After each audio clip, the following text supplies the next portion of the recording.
All right, everybody. So we're going to be doing an audit. I know that a lot of you are interested in me doing an audit for you. So if you want me to do an audit, please go to school.com/Monica Main. I'll have it linked up down below in the description box.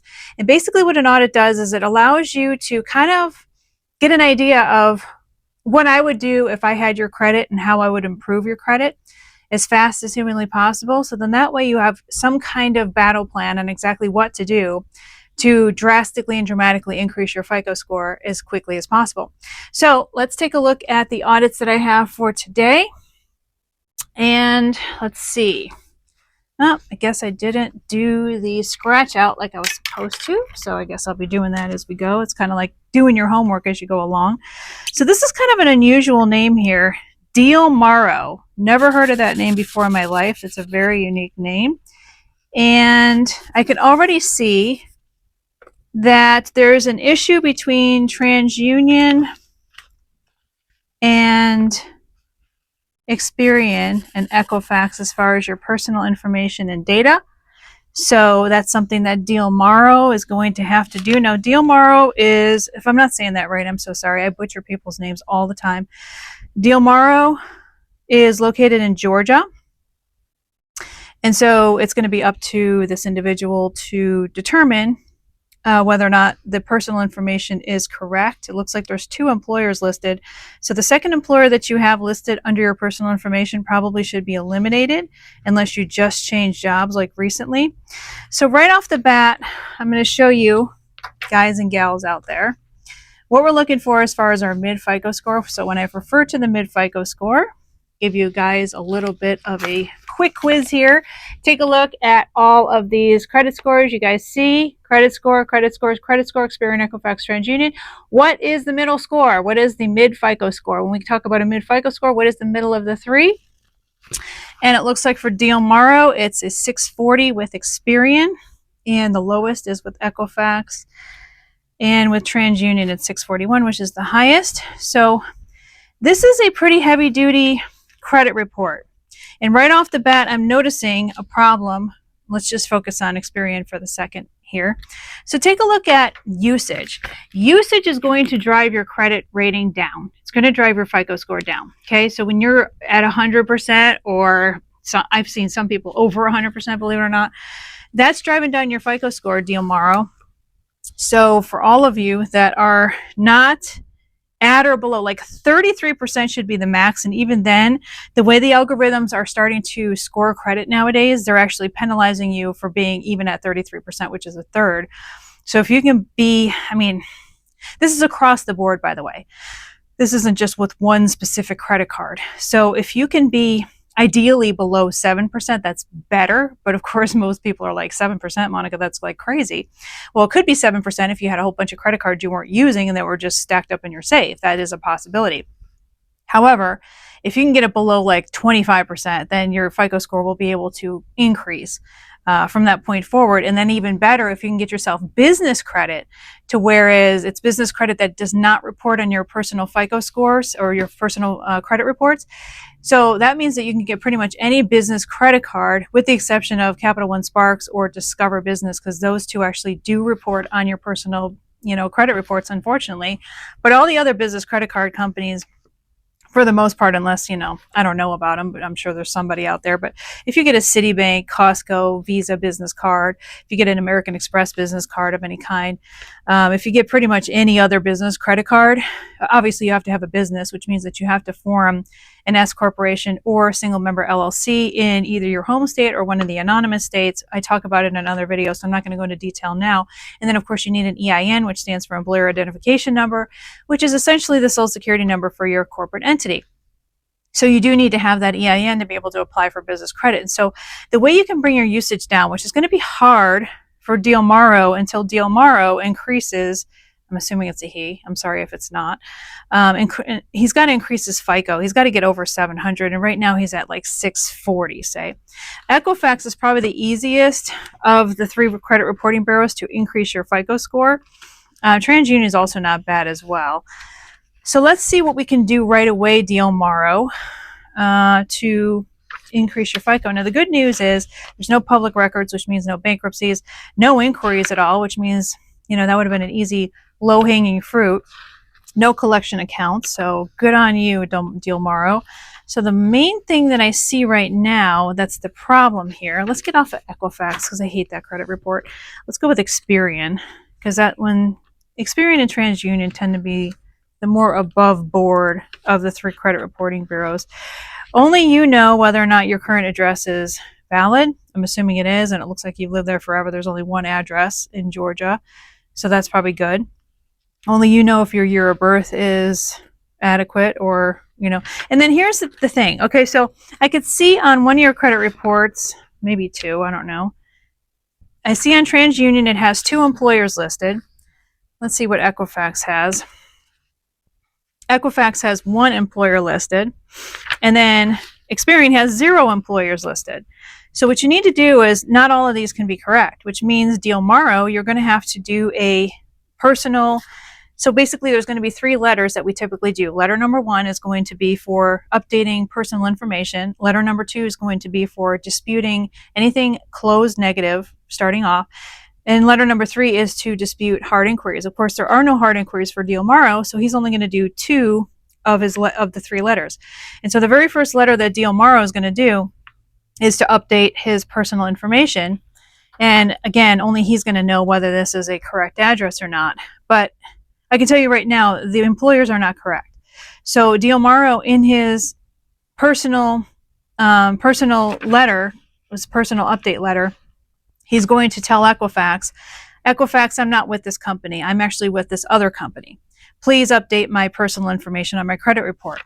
And then he's going to tell TransUnion, I'm not actually at these 2 companies. I'm out at one company, and the name of the company is blah, blah, blah. Please take the other one off. I'm not with that company anymore and have not been for quite some time. And then Experian, it looks like you don't have any employer at all listed at, under employer. Please go ahead and list XYZ company there as my employer. And so that's the thing that you need to do, Dal Marorrow, to update your personal information as well as any name variations or whatnot. So that would be letter number 1. Okay, you might only be doing that. And also too, in your letter, your personal update letter, they don't include your personal phone numbers here. But make sure in your letter to Experian, Equifax, and TransUnion, just say, I don't know which phone numbers you currently have on file for me. So Experian, Equifax, TransUnion, separate letters. I need to make sure that you have this current cell phone on file, which is blah, blah, blah, blah, blah. I also need to make sure that you have my personal home number on file, if you have a personal home number, which is blah, blah, blah, blah. And I also need to make sure that you have my personal work number or my work phone number on file, which is blah, blah, blah, blah. Make sure you have those 3 phone numbers on file. And then some of you don't even have a home phone number, which is fine. So then just make sure your cell number is correct. Because if, God forbid, you ever need to call any of the 3 credit reporting bureaus, many times, especially your cell phone number needs to be updated, because sometimes they will actually send you a text message with some kind of code on it. And if it's going to, the Nobodyville, then you're not going to be able to get the text message, and you're not going to be able to get anywhere with any of these credit reporting bureaus if you have to talk to them on the phone for whatever reason, which usually has to do with not being able to access your credit reports online and some technical issue with that. And they're not going to talk to you at all if they cannot verify who you are. And it always starts with the phone number. So again, they're not going to have the phone number data on these credit reports, but you do need to make sure in that personal update letter, just say, I'm not sure which phone numbers you have, but these are the only 3 phone numbers you should have, and any other phone number you do have on file for me, to get rid of it, okay? So again, cell phone, personal home phone, if that applies, and of course, business phone, if you have a job. And if you don't worry about that. Make sure, again, that the cell phone, that's the critical one that you need to have updated. Make sure that that one's critical. So let's see. So he's got some, okay, this is why now, Dal Marorrow, this is why you have a thick-ass credit report. So you guys, I know that it's attractive to go with these companies like Affirm, for example. You guys all know what Affirm is, right? There's Klarna. There's other companies that do these short-term loans, like 2, 3, 4 payments to pay something off. And that stuff reports on your credit reports. And what it does is it actually screws up your credit reports something fierce, because they're such short-term loans. Like I think the maximum amount of payments that I've seen, like on a Affirm, is like 6 months maybe. Sometimes I think they go longer, but most of the time when I look at these credit reports, these Affirm accounts or these Klarna accounts will report for like usually 3 billing cycles. That's too short of an account. It actually dings your FICO score. So stop taking these Affirm accounts, these Affirm types of short-term credit agreements, because it shows up in your credit reports. Instead, I would like to see you, well, stop buying the stuff that you probably don't need anyway on these Affirm, short-term loans. But until you can actually get unsecured business credit to maybe buy these things that you do need to have installment payments for, just don't buy them at all. Because I think your methodology from this point forward needs to be stop getting Affirm or Klarna types of short-term loans. That is screwing up your credit, okay? Because when you have a loan that's closed loop, that's that short, that is dinging your FICO. Now, some people ask me, they're like, Monica, what happens when I pay off my house if I pay it off early? What happens if I pay off my car early? Well, that's what we call a closed loop account. And so those are calculated slightly differently than an open revolving account. Like, it's always a bad thing to close an open revolving account because that will ding your FICO score because the longevity disappears. And so say you had an account for, 10 years with, let's just randomly select a bank like Capital One, and you just decide to close it one day, or they close it one day. Then that means that you lose that longevity and they just basically just shut down your account. Now, they will ding you harder if it says that the credit grantor, which would be them, closes your account versus you, the consumer closes the account, but it still hurts your FICO because you just lost that 10 years. So the problem now is, say, for example, you have 3 credit cards. One was that Capital One that was an open revolving account that was 10 years old that just got closed. And you have 2 other credit card accounts. Doesn't matter which bank, does not matter. But both of those credit card accounts are a year old. Well, guess what? You just screwed yourself because now you only have longevity of open revolving accounts of a year because you just lost the 10-year one. And it doesn't matter who closed it. It's a bad thing when those long-term open revolving accounts close. So again, when you're dealing with a car loan, or an open, or I should say a closed loop account, like a mortgage, for example. So people ask me all the time, Monica, if I pay off my mortgage, will it hurt my FICO? Well, it should not hurt your FICO, because if you've been making payments for several years and all of a sudden you decide to pay it off early, that's actually going to help your FICO score because it's going to diminish, ready, drum roll, your overall credit usage. That will go down, okay? So if you had a $500,000 loan and all of a sudden it's 0, what do you think that's going to do for your credit usage right there? It's going to drop it significantly. So yes, that will increase your FICO score. Hello. So not rocket science, folks, okay? But when you're dealing with open revolving accounts, completely different story on when you close those and how they're rated and how they are calculated when it comes to the algorithm of your credit reports, okay? So let's move forward with Dal Marorrow. So stop getting these Affirms, because these Affirm accounts, they are really eating up on your FICO score here. You have a lot of them. It looks like you have an American Express card, which is probably personal account. Looks like you've had it since late 2018. Keep paying on that. Good job. Now here we are. We're starting to come across some problems here. Looks like in 2024, in the first 4 months of the year, you had some issues with Discover. I would dispute those lates. Okay, it looks like you have a 120-day late, 90-day late, 60-day late, and it was between December 2023 and through April 2024. And then you got back on track. Then it looks like, is it closed? Well, it looks like it's open still. It's not reporting though in recent months, which is alarming because it should be reporting.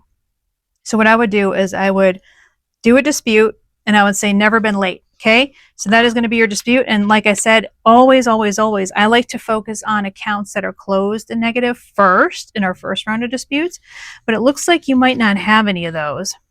I'll keep looking. But it looks like you do have an open revolving account with Discover that had some lates.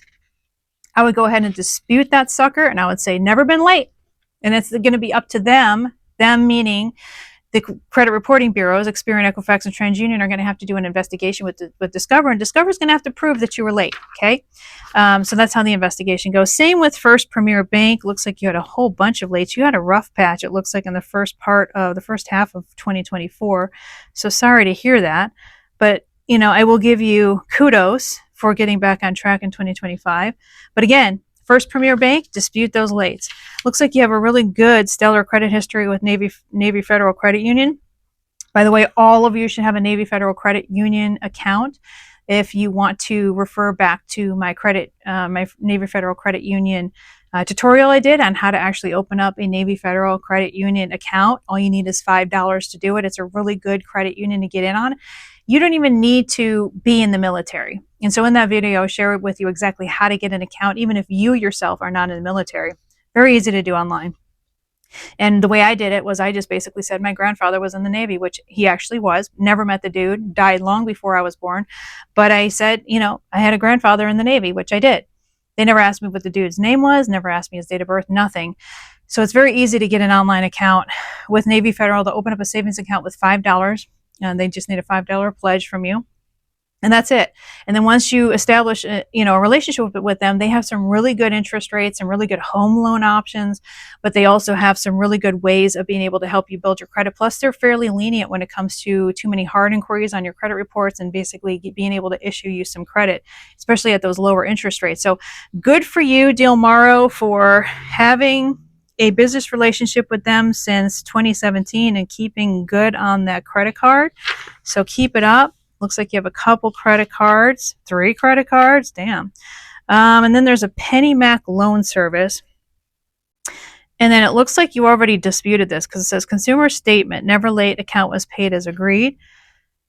You probably want to dispute this again, but I would actually use the certified mail strategy where I would send this company, this PennyMac loan services, I would actually send, and by the way, people are always asking me, I'm going to cover up his information up here. People are always asking me, Monica, well, when I want to dispute directly, after I dispute with the credit reporting bureaus and I say, hey, Experian, Equifax, and TransUnion, my stuff's never been late, update it, and then they basically update it and they do nothing. And then the next strategy needs to be to send a method of verification or a move letter to Experian, Equifax, and TransUnion because by law, upon request, they have to show proof of their investigation for 30 days, 30 calendar days that you would ask them to investigate this. And they have to, by law, provide that, method of verification, how they actually did their investigation to prove that you were never late, right? So that would be the next letter to Experian, Equifax, and TransUnion after you clearly have already tried to do the dispute and it didn't work. But then also at the same time, what I would do is send a certified letter to this PennyMac company. And a lot of people are like, Monica, where do I send the letter to? On your credit report, you guys, come on now. You can see that there's contact information for this creditor right there. Okay, that's where you send the information to the creditor directly. And you'll send a letter saying that this information is incorrect. I am disputing this. I was never late. You need to show proof. And you send that one certified and just say, if you don't want to send me proof, then I'm going to go ahead and file a lawsuit against you. It looks like this is a mortgage. So that's what I would do. Okay. Looks like he's got another Pentagon Federal Credit Union, which, by the way, for those of you that have screwed over Navy Federal, you might want to get a Pentagon account. So Pentagon Federal is also another military-esque credit union. So if you screwed over Navy Federal and you need to start over, then you might want to try Pentagon Federal Credit Union. That's also a great place to get in. Now, there looks like there's one late in October of 2023. I would dispute that sucker, Dal Marorrow, because you might even call them on the phone and just say, listen, I don't understand why you're showing that I have a 30-day late. I was never late. Maybe I didn't get the statement or whatever, but I was never late. And they might actually do a goodwill exemption, and they might actually take it off for you if you call them on the phone. And if that doesn't work, then what I might do is then I might dispute it with Experian, Equifax, and TransUnion and see if it comes off there. But that's really not as affecting you as much as you think. All these closed accounts here, Dal Marorrow, starting with these million Affirm accounts that you have, which I just discussed with you, you need to stop doing that. Okay, Digital Federal Credit Union. I don't really know what that is. It doesn't even have any history there. It doesn't look like. It says no payment history available to display. I would dispute this because they're supposed to, by law, have some kind of payment history, and it looks like they have no payment history, and so I would dispute that and get rid of it. You have several of these, actually. And I'm wondering why the hell you have, like, let's see, do you have 5 of these? 5 of these Digital Federal Credit Union? I don't know what the hell these are, but it's like it's $2,000 times 5. And it looks like it might be the same account, which they're not supposed to be legally reporting the same account like a million times here. I don't know what the hell this kickoff lending is. I would dispute that. It looks like there's a 30-day late in November of last year. Dispute that. You got a decent credit rating with One Main, but you closed it. That's a second chance credit card. Why the hell would you close that? You had it since, let's see. Oh, wait, no, maybe, never mind. It was a secured loan. Never mind. That was a closed loop account. That it was a credit card. Looks like seller finance. You had a line of credit. That was good too. So that's good. Yeah, so what we need to do, Dal Marorrow, is here's your plan of attack and your plan of action here, okay? And that is we need to get this overall credit usage down, okay? It needs to go, we need to drop it down. And what might help you is getting on maybe your parents or, you know, I don't know if you probably would have adult children. How old are you? You might have adult children. You might have an adult child or a sibling or a parent that has maybe an American Express card that they've had for 5 or 10 plus years. And you just say that they barely ever use. And you just say, hey, mom, dad, can you make sure that you can put me on as an authorized user? You don't have to give me the card, but I just need you to, I need to start boosting up my FICO score here. And it usually takes about 2 to 3 billing cycles, but make sure that it's a card that, number one, that they use, okay? But number two, it can't be something that they have maxed out. They have to use it very minimal, like I would say less than 10%. And then number three, it has to have some longevity to it. The longer, the better. At least a few years. I like to see 5 to 10 years or more, but there has to be some kind of longevity to the card for it to be useful to you. So I would say 2 or 3 of those authorized user accounts. And if you can add those on, just say, mom, dad, hey, I know you have an American Express that you use. I know you have a Visa and something else. Can you just add me as an authorized user? You can shred the card when they give it to you, but I need to help boost my FICO score here. And I'm just trying to do that with this. And they would probably do it. But again, has to have longevity, can't be something that's maxed out, should be 10% usage or less, and has to be something, well, I mentioned longevity and I mentioned 10% or less, but it has to be somebody that's credit worthy. Like it can't be somebody that's shady that you're thinking, oh, I don't know if they're going to pay their bills next month, because then that's going to negatively reflect on your personal credit reports too. So it has to be people that you trust, believe it or not. And again, they don't have to give you the card, but you're going to have to get this overall usage down. Otherwise, your FICO score is going to constantly suck. You don't have any, like the easy low-hanging fruit is to get rid of the inquiries, which you don't have.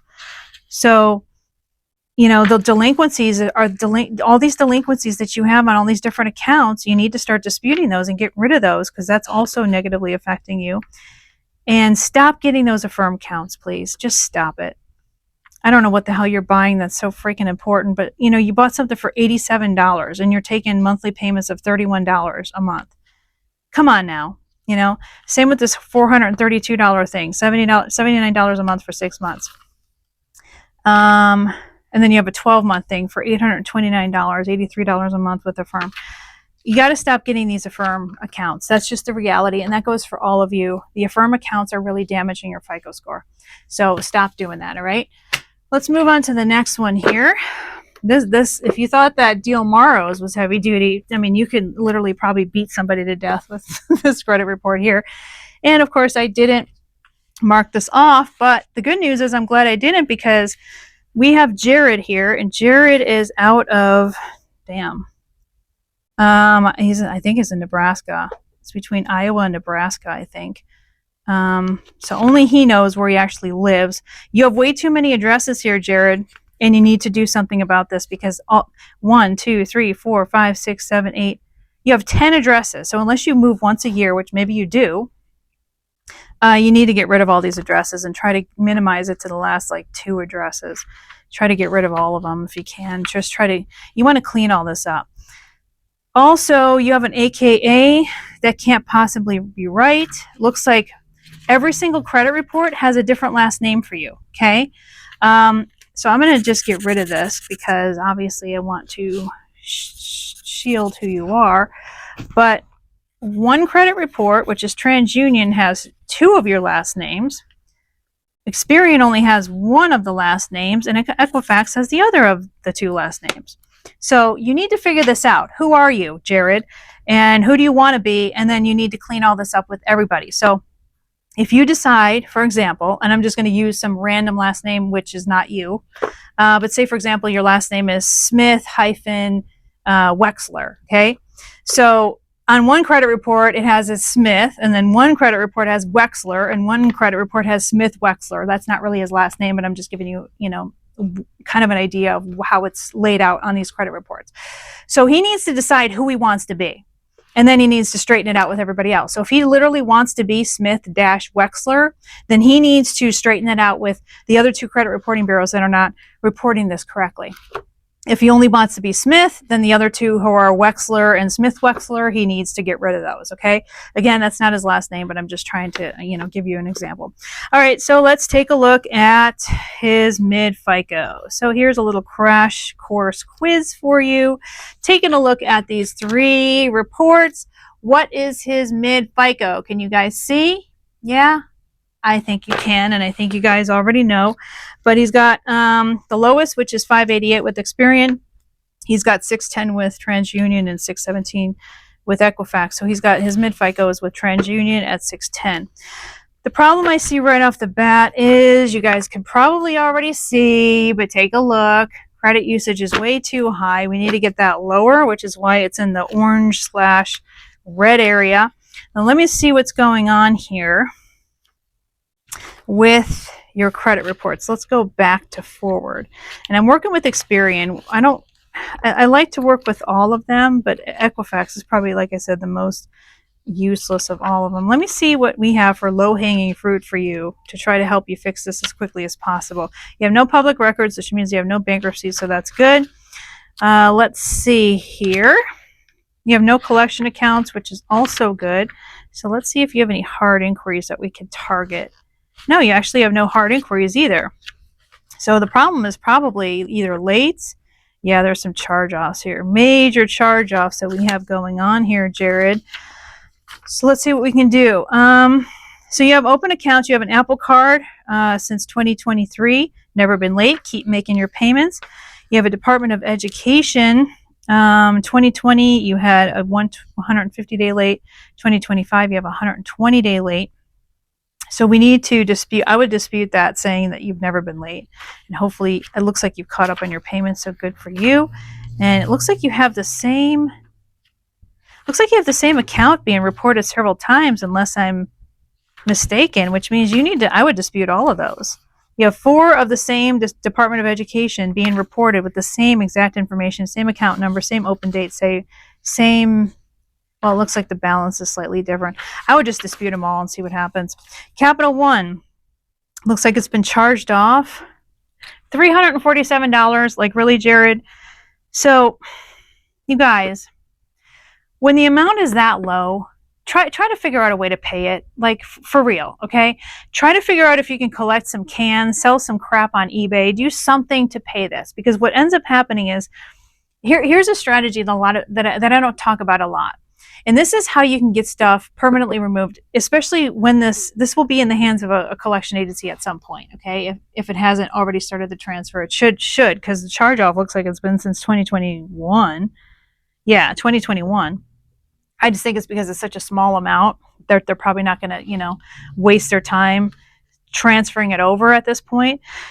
I'll know whether or not they did and that they're illegally reporting this twice. I'll know that in a minute. But $347, okay? Go sell some crap on eBay and pay this off. And so what you can do is pay it off. The second the check clears, what you can do is dispute it with Experian, Equifax, and TransUnion. This dispute will be very clear.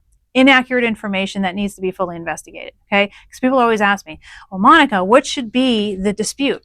The dispute reason in your first round of disputes, unless you have a hardcore identity theft claim and you're clearly stating that this stuff is not mine, this account's not mine, if you're not claiming identity theft, then your first round of disputes is always going to be kind of not admitting to or not denying the debt kind of claim. So the only claim that I know that you can use that's not admitting to or not denying the claim is by simply stating that your dispute reason is as follows. Information incorrect. Needs to be investigated for accuracy. Okay? So if you can't remember all that, just say information reported is incorrect. That is your dispute reason in usually all of your first rounds of disputes. Okay, unless it's straight up not yours, and if it's not yours, then you just basically say it's not mine. And then I did other videos about identity theft. Make sure you do your police report at your local Yoco Police Department. Make sure you also do the FTC report at identitytheft.gov. Make sure you get a report from them. And finally, you can do the consumerfinance.gov complaint as well for identity theft. And then when you have those reports, what you can do is you can actually include those reports with your dispute letters. And then you could say the reason for your dispute is not mine, not my account. So if that's not the case, or you know damn well it's your account, then your dispute reason is always going to be the same on closed accounts, which is this information is incorrect and needs to be investigated. So if it's a late pay on an open revolving account that you want to dispute, then your dispute reason is very simple. It's never been late. That's it. All you need to do is write those 3 words on your dispute letters, never been late. That's it. But for closed accounts, it's going to be this information is inaccurate. So what I would do, Jared, and anybody else who has a really low budget account, closed account, that's a charge off, I mean, $347 to Capital One, they are vicious mofos. You don't want these people coming after you. I mean, they're probably one of the most, trust me, I can go on and on and on about how ridiculous Capital One is. What I would do is pay them the $347 and I would then dispute it. And the second the check clears. And if you don't have a checking account, because I have people tell me all the time, Monica, I don't have a checking account. Okay, go get yourself a United States Postal Service money order and mail that in the very moment that Capital One or anybody else, even a credit collection agency, if you have a credit collection agency charge off or some kind of debt for $50 or $100, pay the freaking thing, okay? Pay it the very moment that check clears, dispute it. Inaccurate information. And what will happen is the credit reporting bureaus will go back to the credit collection agency going, oh, these people are saying they don't know who you are and blah, blah, blah. And they're not even going to waste their time responding because they have bigger fish to fry and they already got their money from you, so who cares? Which means that if they don't respond at all, it falls off your credit as if it never existed, which is what you want in a situation like that. Now, the Capital One probably not going to fall off as if it never existed, but at least you can get the $347 cleaned up. I would still dispute it, though, the second, I pay that $347. You have another closed Capital One account. Looks like you made good on it, though, so that's good, but there's lates on it. Then you have a First National Bank credit card. Looks like you charged that off. Again, Jared, we're talking about what? $676. Let me see if there's any credit collections. Didn't say that was any, but doesn't mean that's true. Looks like you have a bunch of these really small loans too, from OPP loans, FinWise. You have a ton of those. And even though none of them have been late and you paid them all off, that's what's screwing you up. And then you have one that's charged off for $2,600. Secured loan, which looks like it's paid closed. I would dispute that. I would dispute your net credit. Anything that's negative that's closed, I would dispute. Mission Lane credit card. So Mission Lane is like a second chance credit card company. Looks like you screwed them over. Again, $623. Okay, Jared? Sell some stuff on eBay. Pay this off, all right? And then send them a USPS money order or send them a check, let the check clear, and then dispute this sucker. I'm telling you, these balances are so small. Merrick, it looks like you paid that in a settlement. I would dispute that anyway, even though it's considered a charge off. I'd dispute it. So I think everything that's considered a charge off, and then closed, I would actually dispute some of these Affirm accounts too. Even these closed Affirm accounts, I would dispute them all. Try to get rid of them all, because these accounts, I don't know who the hell this one company is that keeps popping up, this OPP loans, FinWise, but you have a ton of these. And even though they're in good standing, I would dispute them because they're short-term loans that are screwing you over. They are short-term loans that are really screwing you over.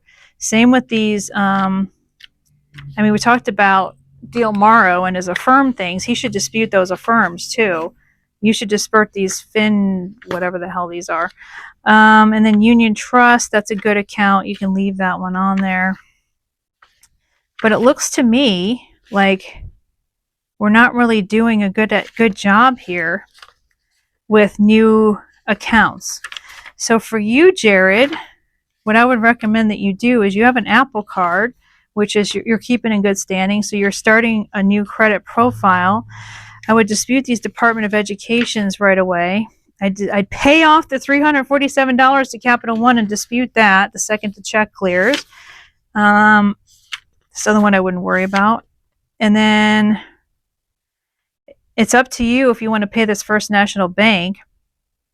But if you can do $450, they're looking for $450. Can you do the $450? Again, sell some more stuff on eBay or Etsy or something, and then pay that $450, and then the second the check clears, dispute that. Well, $521 was written off by First Premier, so I think it's too late for that, but you could try to dispute that. I would try to dispute First Premier. Looks like you have too many closed accounts. Merrick, I would dispute the whole thing. Information incorrect. Mission Lane, same thing. Information incorrect. I would just dispute everything else. And then I would also dispute Omaha Public Power. Get rid of that. And then these OPP loans, FinWise, dispute all those. Get rid of all that stuff off your credit reports. And then you need more credit. So maybe you, Jerry, can find a parent who's responsible, or a sibling or somebody else who can. Yeah, you might have a sibling who's responsible, who can add you as an authorized user to one or two accounts that are long-standing, ideally 5+ years, that they've never been late on, that they're using less than 10% of that card, that they're actually using and not just letting it sit in their safe and rot. Get on as an authorized user for one or two accounts at least. But you're going to have to get another second chance credit card, it looks like, because you don't have enough credit going on here. I mean, can you get a second chance credit card from, like, say, Credit One, or Mission Lane? You already screwed them over. Pedal One, Pedal Two. There's Destiny, Indigo, Milestone. There's a ton of second chance credit card companies that you can get a second chance credit card with. And you're just going to have to be very committed to paying your damn bills on time. That's just how the ball bounces. I mean, welcome to how credit works, okay? But if you can, just raise about $1,000 to pay off those other two, especially Capital One, and just then dispute it the second the check's clear. And then that way you'll clear that off. It may or may not fall off your credit. Probably not, but it might. Who knows? Things do happen, right? So that's what I would do. You need to minimize this overall usage. We need to get this FICO score up over 700, so then that way you can qualify for a business credit. And then you can alleviate your entire usage on your personal side altogether by having at least one business credit card that you use for personal reasons. And then that way you can keep all that usage off your personal credit as you go forward. I would also consider, Jared, if you don't already have a car loan, which it looks like you don't, I would try, once I get that FICO score up a little bit and do all the stuff I mentioned, get yourself a second chance credit card, get on as an authorized user for a couple of accounts if you can. Remember, your family and friends do not have to add you on, or give you the card rather. They could shred the card the second they get it. You need to dispute all this stuff, like literally all the negative stuff, including some of these closed accounts that are actually positive because they're too short and they're hurting your FICO. Try to get this Department of Education off. There is a company called yrefi.com. It's yrefi.com. They might be able to help you with these 4 Department of Education loans that you have, to kind of combine them together. So then that way it'll give you kind of a fresh start. And so it'll pay these off, and then it'll start you over on a different loan program. And then you need to make your payments on time. So don't agree to something you can't afford. Okay. Get yourself a Ford. Speaking of Ford, get yourself a Ford or some kind of car that's a low budget car. You can always trade it in a couple of years, finance it, and then, get something really cheap, maybe something used. And what you want to do is also get that car loan on there as well. That will also massively boost your FICO. It takes about 6 months to do this, because people always complain. They're like, Monica, I just got a new car loan and it just dropped my FICO. Well, yeah, it does that to me too. It does that to everybody, because it's a brand spanking new account. They don't know, even though they know your past and how you pay your bills, they don't know about this new car you all of a sudden got. So they have to wait to see, after several billing cycles, to see, okay, is he or she paying the bills or not? So after about 6 months, that FICO score will bounce back up. So it's not something you need to freak out and panic about. Oh no, my FICO score went down 25 points because I just got a brand new car. Yeah, well, that happens to everybody. Okay. Live with it. That's just how it is. And just start paying your bills on time. So that's what I have for all of you. And if you'd like to get an audit, you can go to school.com/Monica Main. Once you're accepted into the group, which typically takes about 24 hours, go to the classroom tab, look for audit. And then when you click on that audit button, you'll be able to see all the instructions and exactly where to send the 3 credit reports. Now, you'll notice that my 2 guys here, they gave me everything that I needed, which they gave me Experian, Equifax, and TransUnion in a PDF format, in a, what do they call it? Profile? Not landscape. Landscape's this way. Profile. I think it's called profile. Yes, portfolio. Maybe that's what it's called. I don't know what the hell it's called, but you know what I mean. Like, it has to be straight up like this. When I'm printing it, it has to look like this. And so that's all you need to do is get me those 3, and they have to be in one email, and just say audit in the top part of the email. Just say you're looking for an audit in the subject line, and I'll be more than happy to do an audit for you. But many of you don't understand. You guys all have pretty much the same credit problems. It's not like anybody has some highly unusual situation going on here. You're just like, Monica, pick me, and then you won't listen to the audits that I do, and everybody, 90% of everything that I talk about is a crossover. Most of you have the same credit problem. So if you listen to other audits, you really don't need to have your own audit done, because most of this stuff is pretty common across the board. So if you want to communicate with me at all, please go to school.com/Monica Main. Once you are admitted into the group, I will immediately send you a welcome DM. If you have any questions, you could always respond directly back to that DM. Just make sure that you keep your questions really short and to the point. Do not give me 10 paragraphs about the life and times of what's going on with you, because I simply do not have time to weed through. I get hundreds of different DMs a day, and I try to get to everybody, but there's only so much I could do, but I do get to everybody at some point. So if you have any quick questions, by all means, you can always send me a DM through school.com/Monica Main. Also, make sure you get my free Credit Millionaire book. Again, school.com/Monica Main. Go to the classroom tab and make sure you look for the Credit Millionaire book, which will not only share with you exactly how my quick and dirty personal credit rebuilding secrets go, but also how to get unsecured business credit so that you can start using that money, other people's money, to start a business, to buy a business, to invest in real estate, or do whatever you need to do to start building wealth for yourself. Because that's the game all these multimillionaires and billionaires are playing right now, which is that they know how to use other people's money as maximum leverage to start building wealth for themselves. And now you can also use those same loopholes as well. So Credit Millionaire, which you can get for free at school.com/Monica Main in the classroom area. And so make sure that you give me a nice thumbs up, subscribe to my channel, drop some comments down below. That helps my channel out a lot. This is Monica Main signing off, and I will see you in the next video.